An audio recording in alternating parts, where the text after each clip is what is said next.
Another Egghead chapter in the books, and you know what that means. Another crazy cliffhanger to accompany it. It feels like every single chapter in this arc has to have an insane cliffhanger. If not, it's not an Egghead chapter.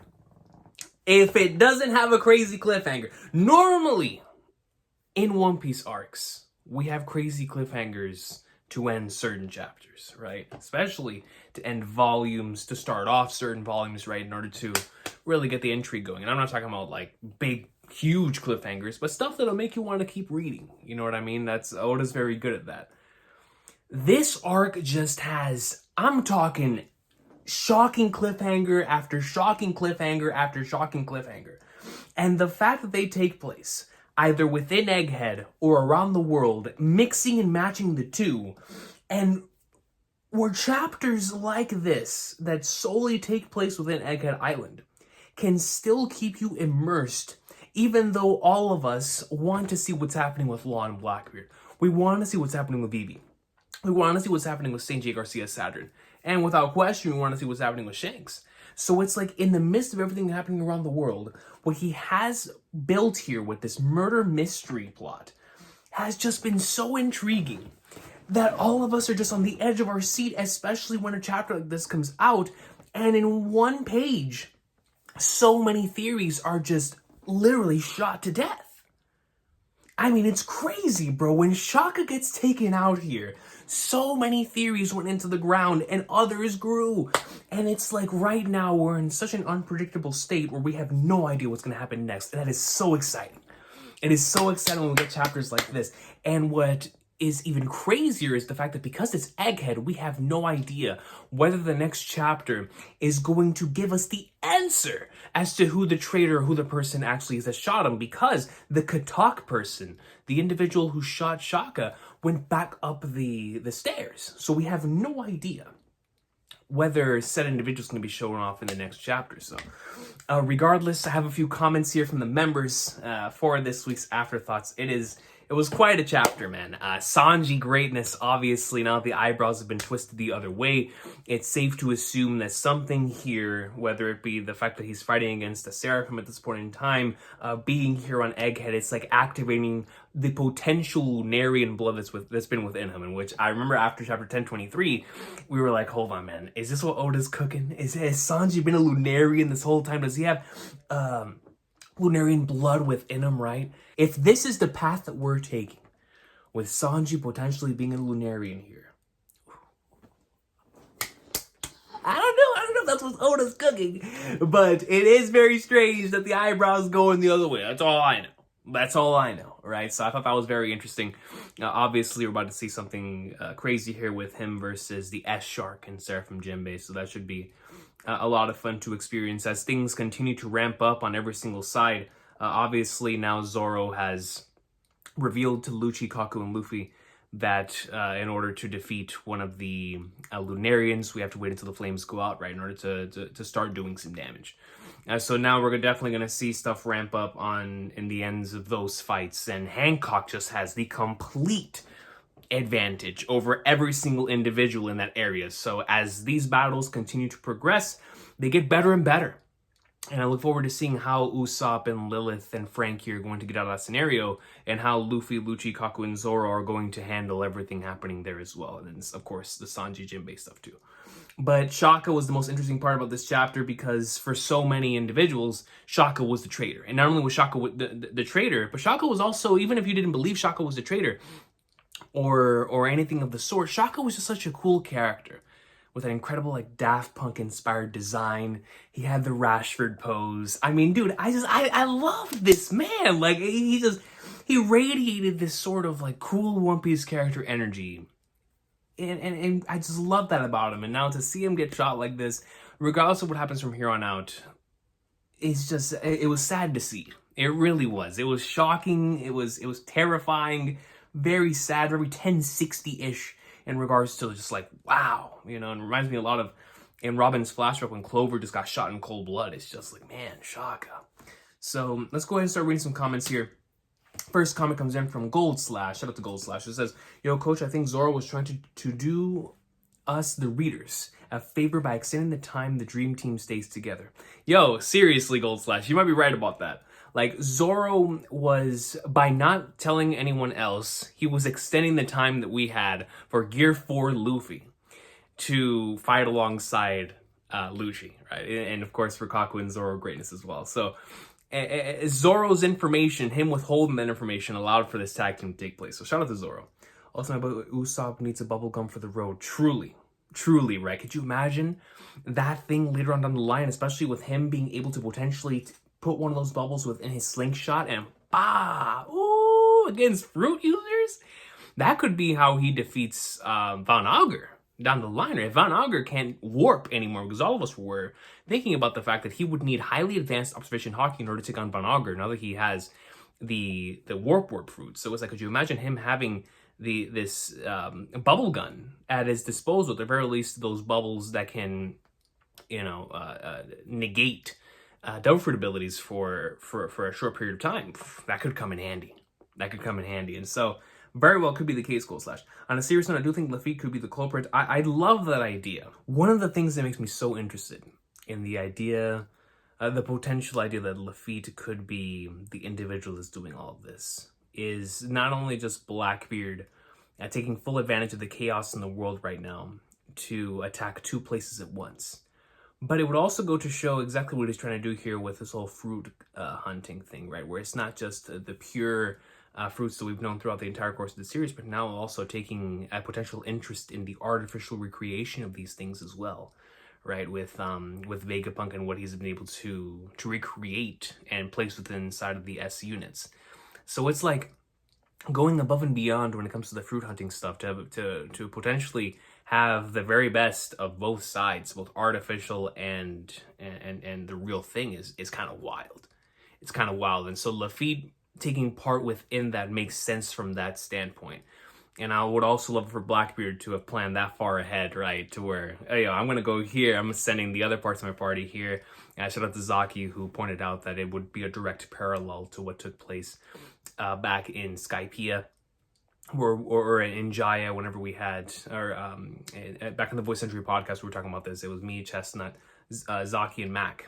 And the idea was that now that these Blackbeard has pulled up on Law with the same crew he pulled up to Jaya, and who was the one person he sent off on a solo mission to the Holy Land, to Marijoa? It was Lafitte. So if Lafitte is here by himself doing his thing, I think that would just be another thing to add into the Demon Sheriff's pocket. You know what I mean? Onto his belt of being that dude. And so I think it'd be really cool if it is Lafitte. I don't know if that's what Oda is going for in regards to introducing a new character to be the culprit, mainly because murder mysteries all the players will need to be in play in order for us to speculate who it could be. And then he reveals it was actually one of the people that was here the entire time, similar to what happened in CP9. Whenever we were like, who in the world is doing all of this? And we found out it was actually all of them, right? All the CP9 members.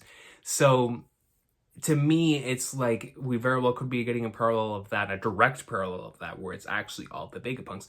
Or we're looking at a scenario where I don't know how Oda wants to play this. I don't know if he's truly trying to build a murder mystery thing. And if he is, then he wouldn't cheat us by having someone else come into the picture, unless this is more than just a murder mystery thing to Oda, to where it's more than just us theorizing and putting our brains together to attempt to figure out who it is that this person is. Rather, he's trying to place, and from here on, he continue to place little bits and pieces of information on this person who is coming in from the outside, right? Which would indicate someone like Lafitte, right? Or a brand new character like the S Flamingo and those types of theories as well. So those are my thoughts on that in regards to the murder mystery thing. I think the last time we saw him was somewhere in the New World at the end of Dressrosa. That was about 2 months ago, I believe. That's when the Egghead shenanigans started. He has snuck into, that is a good point. He has snuck into WG buildings before. Iron SOTG noted, shout out to Iron SOTG, that his shoes could make a katak sound. That's factual. And could also be his cane. He did use a pistol too when the Blackbeard Pirates attacked Whitebeard. That is a factual statement. All of that is factual. And I would be 100% down for that. I would just need for... it's like I would be super hyped, but then that would also imply that what I believed we're building here in this murder mystery thing is not actually what I believed it was. if that makes any sense. This is just me looking at it from a storytelling standpoint, from like taking looking at it from the perspective of a creator, and someone was trying to put all the pieces together and make us try to solve this mystery. This is what it feels like. And having a character that was not here from the very beginning, quote unquote, right? Because Lafitte potentially being here for 2 months, like you said, makes a lot of sense, and it would fit.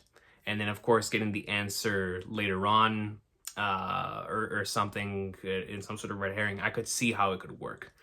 And I would love it, like I said, as a fan of the Blackbeard Pirates, and especially for Blackbeard to have the faith in Lafitte to be able to do something like this, to hold off for 2 months. Oh man, it would be fantastic. It would be fantastic.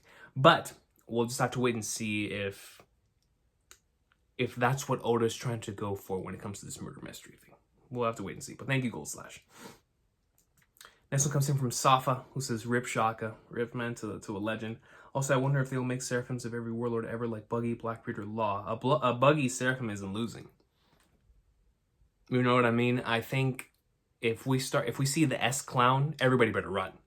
That thing's gonna be more terrifying than Kefka from Final Fantasy VI. It might as well be Kefka. They might as well rename him to Kefka.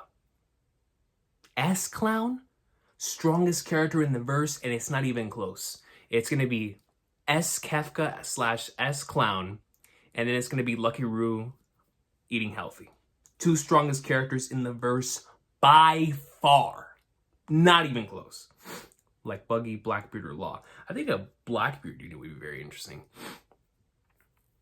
Considering, like you said, a Law, because, you know, we've been speculating Crocodile and Gecko Moria and Doflamingo, which I do believe those 3 exist.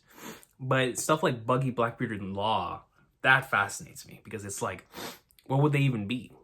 You feel me? What would Law be? Would it be S Doctor? What about Blackbeard? S Beard? Could be. How would they even replicate the Yami Yami no Mi? They don't even necessarily have to. They could give him some other ability, which reminds me, what in the world would they even give Buggy? It's the world end no Mi. It's the apocalypse no Mi. That is Buggy's.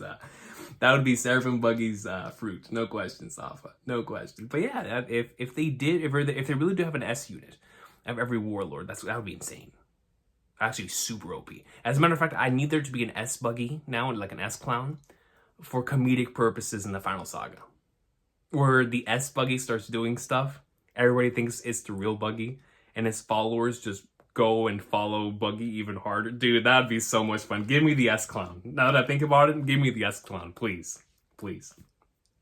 OMG comes in and says, literally just finished reading, so my goodness. I have no idea who it could be. It has to be someone with heels, that's metal parts, or creaking bones. Choose your fighter. I mean, literally choose your fighter, right? But that's a great point. Either somebody with heels, has metal parts, or creaking bones. And that could be so many different individuals, right? Heels. I'll never go whenever somebody brought up in the stream. Instant Mr. song makes the same sound. I was like, yo. So heels, metal parts, or creaking bones. So it's like, man, creaking bones, someone old, someone who's gone through it, someone whose legs are going through it. Metal parts. I know people have been speculating potentially a Stussy thing once more. I'm not sure. Garcia Saturn. And obviously the S Flamingo thing with the heels, or Lafitte with the heels, and then the metal parts could be any of the Vegapunks. It's like, man, Katak. That's just such a. It is something that you know is there for a reason, right? Like 100%, the Katak is there for us to speculate in the way that we are. So it's like, are we supposed to look back at other characters within this arc that have made that same sound in order to speculate on what it is? Or who this person is?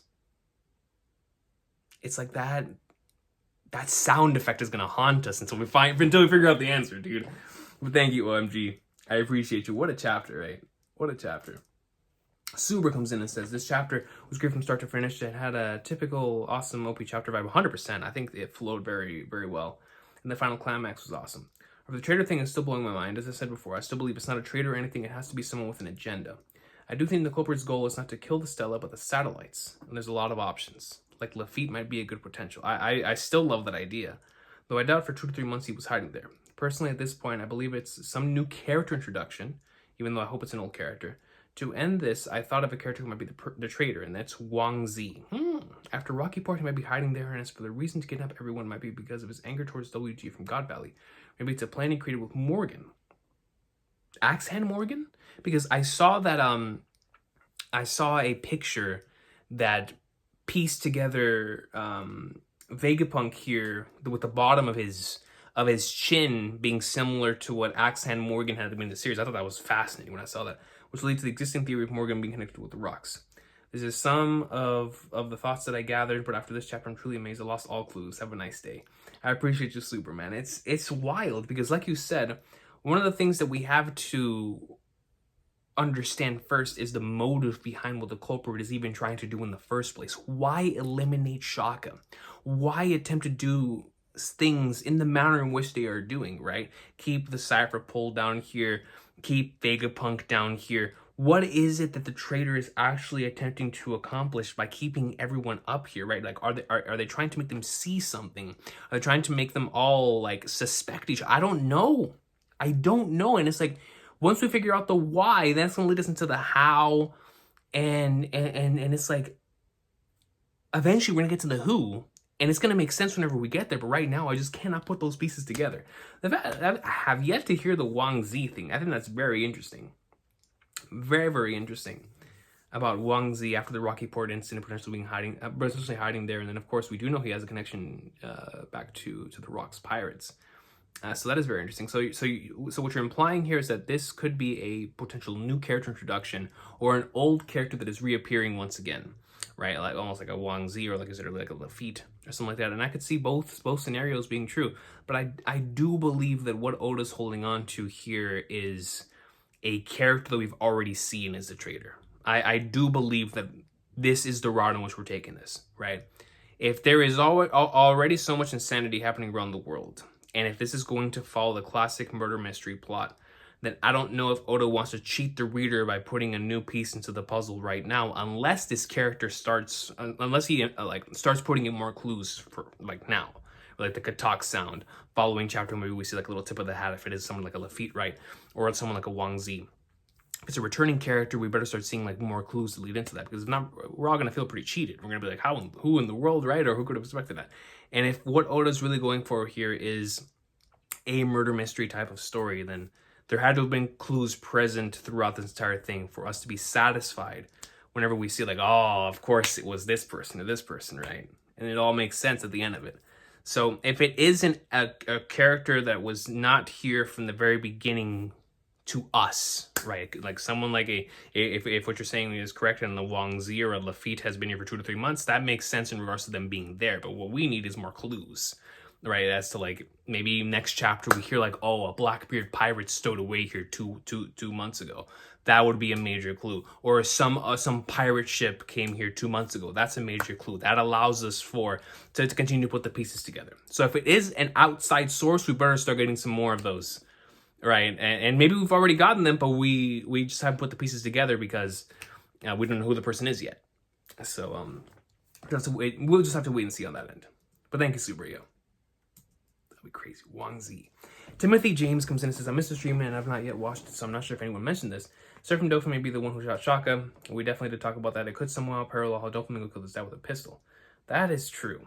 But would this mean that Seraphim Dofin is acting on his own accord or working with/for someone else? String fruit equals puppeteer. So Seraphim Dofin acting outside of orders, to me, it makes it so raw. I love that a lot.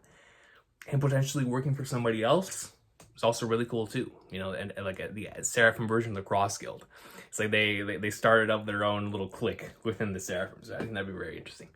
But that's one of the major reasons why the S Flamingo makes so much sense to me, for him to potentially be one of the culprits that we can keep on the board of like this person can be it, because we have now seen clues toward the S units being former warlords. And now that we've seen the S Shark and the S Snake and the S Hawk and the S Bear, it's like, okay, naturally we're going to start putting the clues together that yes, there has to be the Moria, Crocodile, and Flamingo units. So it's like, are they still here as well? I mean, if they are here, then one of them could very well be behind this. And Dopey was the one that has used a gun throughout the course of the story. We remember how it is that he shot Law, right in chapter 729, even outside of, like you said, how the way he killed his pops. It's just, we've seen Doflamingo use the pistol throughout the course of the series. So if it is him, then that clue was the biggest clue alongside the Katak, because we know that that's the way in which he walks as well. So it would make sense. It would make sense. We just have to see if that's the route in which Oda wants to take it. But the clues are there. The clues are there, and if we continue to establish that and add more, it would be very satisfying when revealed, honestly. But thank you, Timothy James. Dofi, man. Martin Louis comes in and says, there is so much going on in the story, it's hard to even theorize because you never know what Oda's going to do. No Shankson's chapter, no update, no Law versus Blackbeard. Crazy, right? Remember, we still have no idea what happened to Sabo. Will Boa somehow show up to stop Baby Boa? Could you imagine that? The real Boa shows up to stop the Baby Boa?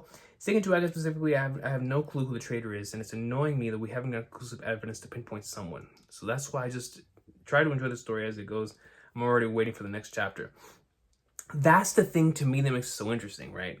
Martin Louis, because it kind of reminds me of how we felt during certain sections of Wano where we had no idea where Oda was going with the story. And to me, those are the most exciting cliffhangers, and that's sometimes what makes this weekly experience so exciting, because even though at its core, from a structure standpoint, Oda finds the unpredictability within the predictability, right? That's one of the things that makes the structure of One Piece work so well, is that we have an established structure that he's had for 32 arcs, and he's continued to either go against or feed right into his formula, and it allows us to speculate, oh, what is going to happen when this happens, because we know it's going to happen. It's just we don't know how it's going to happen, and that's the magic in One Piece. But there are these scenarios where within the structure, there are these little holes he starts poking, in the way he already has within Egghead. And he's able to play around with the way that he tells the story. And in this particular case, we have a scenario where now we are all dumbfounded after this chapter, where now we've all been placed in a scenario to where so many theories were shot down in one chapter, in which like all of us thought the traitor was going to be X, Y, or Z, and in this chapter he was like, it's not X, it's not Y, and it's not Z. To our knowledge, right? Could very well end up still being them. It's just now carpet has been pulled to the point to where who knows, right? And it's just it's exciting. It's really exciting because it's extremely unpredictable right now, and we have no idea the route that he's going in. It's just it's really, really cool. It's really cool. It's one of the reasons, like I said, that have made the arcs leading into this arc so exciting. You know, Zoe, Whole Cake, Reverie, and Wano all carried this within them as well. An unpredictable nature to them at some point within those arcs where you seriously had no idea what was going to happen next. And it's in those layers that he's really able to shine. And that's the part of Egghead that we're in right now. And both around the world and within the arc, where we have no idea what's coming next. And it's just exciting stuff. But thank you, Martin Louis. Recon comes in and says, just a commentary on how well the tension is being built up right now. Bro, seriously, man. I mean, in every sense of the word. Both from the battles themselves and from the murder mystery element, it's just the tension is just ramping through the roof. I was shook at the last page. On a small scale, the lab is being destroyed and the camera's getting wiped. Then you have some of our main characters getting turned to stone. The Seraphim are also making it difficult for Luffy and Zoro to get their crew. On the other hand, Sentomaru mentioned something worse than a buster call happening. Dude, I forgot to mention that earlier on. Thank you for bringing it up, Recon. We have a scenario here where they are planning on turning this into Ground Zero, or Sentomaru is speculating that this place could turn into something way worse than the Ohara incident, where it literally turns into Ground Zero, never existed at all, Lucia type stuff. You know, so it's like he's expecting the worst, one of the worst incidents in the history of mankind to take place here on Egghead Island once they get here. 100 ships, man. 50 ships went to, I keep thinking of what Vortex said. Like, 50 ships went to Marineford. We have 100 coming to Egghead, plus Kizaru and St. J. Garcia Saturn. Plus Traitor shooting Shaka, plus Vegapunk captured. It's like, how are the Straws going to get out of this one? I have no idea. And you know what's crazy? Coming into this arc, we were all like, man, who's stopping us? Who's stopping us? And Oda has established and created tension in in such a crazy way where all of us like accept the fact that a Yonko's crew just finished taking care of Kaido is currently in a scenario that at some point in time kind of feels unwinnable. Where it's like, how are we gonna get out of this scenario? It feels like a JoJo fight, a JoJo arc, where it's like, how are we gonna get out of this? Rather than how are we going to overcome it, it's how are we gonna get out of it, right? Like similar to Sabaody, where we just wanted to survive, and now it's like, how do we get out of this situation that we've been placed in? And the Bonnie flashback is just, man, Egghead's so good. Egghead's so good. Recon, thank you, yo. Michael Mickles, my boy, says, yo, thanks for doing this even though you're so busy. No problem, man, yo. Thank y'all for putting some comments in on short notice. Let's go stuff. I just had the idea that maybe the current Vegapunk satellites aren't the only ones to ever exist. That's a great idea, Michael Mickles, implying that there may very well be other versions of Vegapunk and other satellites that are kept dormant, right? It's possible that this is an original model that got trashed once since he's such a perfectionist. That's a great point. And now it's back for revenge. That is a great point. I love that idea. I've been wrecking my brain, and that's the best I could come up with. And you'd love to see the Sanji greatness this week. Sanji greatness on full display this week, right?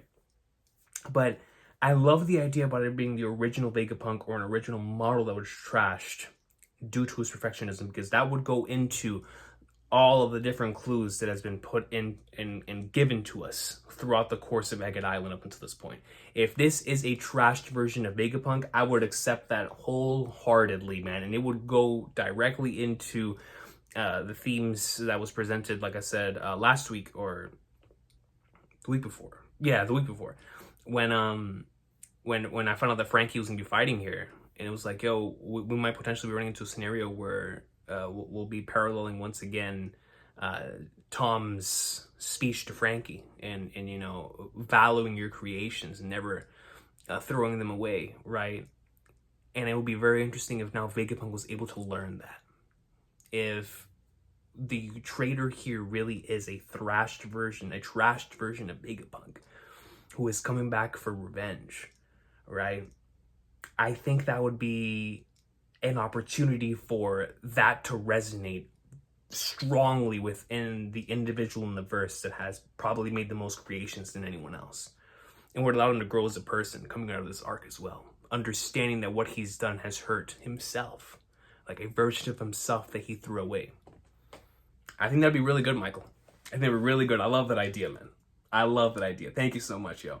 Juan Carlos says, I need Luffy to go into Giant Gear 5 mode and destroy all the Seraphim. If he goes into Giant Gear 5 mode, say goodbye to those 100 battleships. That's all I'm saying. that Giant G5, ooh, I can't wait to see it again in Elbaf. You already know we're going to see that being in Elbaf, dude. You already know. But no, if he goes Giant Gear 5 mode and destroy all the Seraphim, dude, greatest of all time. Greatest of all time. Greatest of all time. Unknown Artist comes in and says, Coach, what about the panel in chapter 1066 when Shaka finishes dialogue with Straw Hats and the Katak sound appears? So chapter 1066, of course, legendary chapter there. But when he finishes his dialogue with the Straw Hats and a Katak sound appears. So, let's see. Oh yeah, right there. And there's a ... He's currently hiding. I could not tell you more, whoever he might be. Is that Shaka walking with a Katak sound?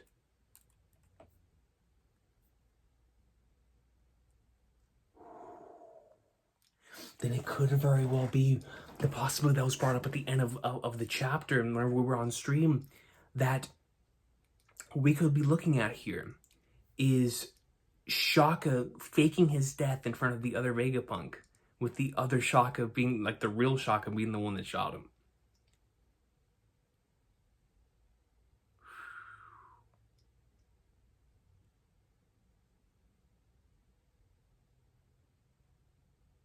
At the same time, anybody with those shoes is probably going to make that sound effect, right? But that does seem pretty purposeful there.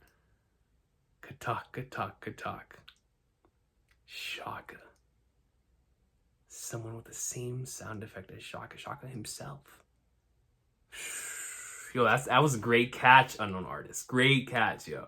Great catch. Finally, last comment comes in from Makiman117, who says, an evil Luffy shooting Shaka would be cool. An evil Luffy? Would you imagine that? but most likely it's S-Flamingo or S-Croc or just Seraphim acting on their own. If this is them acting on their own, then it would also give Oda the opportunity, similar to one of the Vegapunks that were trashed acting on their own. This would also give Oda the opportunity for Vegapunk to play around with his creations, right? How would he deal with something that would not listen to him, like with a creation that has gone above the orders that has been set by the creator? And I think that would be a very interesting thing to explore within an arc like this. So if it really is going to be one of the Seraphim that are just acting on their own, I think that would present some really cool little scenarios across the board, honestly, across the board. But I never thought about an evil Luffy. I think that'd be wild. Imagine that? Rocking a gun? Like his Blackbeard? That would actually be cool. Like an actual pirate version of Luffy just rocking around pistol whipping dudes. That'd be actually interesting. That'd be very, very interesting. But overall, man, awesome scenarios brought up in this week's chapter. It was such a crazy cliffhanger, and all of us are like in the same boat, right? We have no idea what could happen next. It's such an unpredictable time to be reading this series, and it's that time within an arc where we have no idea what's going to happen next, both outside, around the world, and within the arc itself. And it's like, man, who is he trying to lead us into believing that this could be, right? What are the clues? Is the Katak really what he wants us to focus on? And if so, then when we see Shaka like this in chapter 1066, what does that even imply? Interesting stuff, man. Interesting stuff. But I will see y'all next time. Have an awesome day. Thank you so much for watching. This has been the chapter 1077 Afterthoughts. Crazy cliffhanger. We'll be back this week at chapter 1078. And look forward to seeing y'all there, man. Have an awesome day. Take care. And Shaka, man, if this is the real you and you were just taken out, I'm gonna miss you. But if the fake you, or if the real you took out the fake you, then I'm gonna love you even more than I already did. Because that's some real peak mastermind stuff, if that's true, right? So, regardless, Shaka's greatness is only gonna continue from here on out, right? Regardless. So, I'll see y'all. Take care. One Piece greatness, man. Egghead, man, it's just every chapter.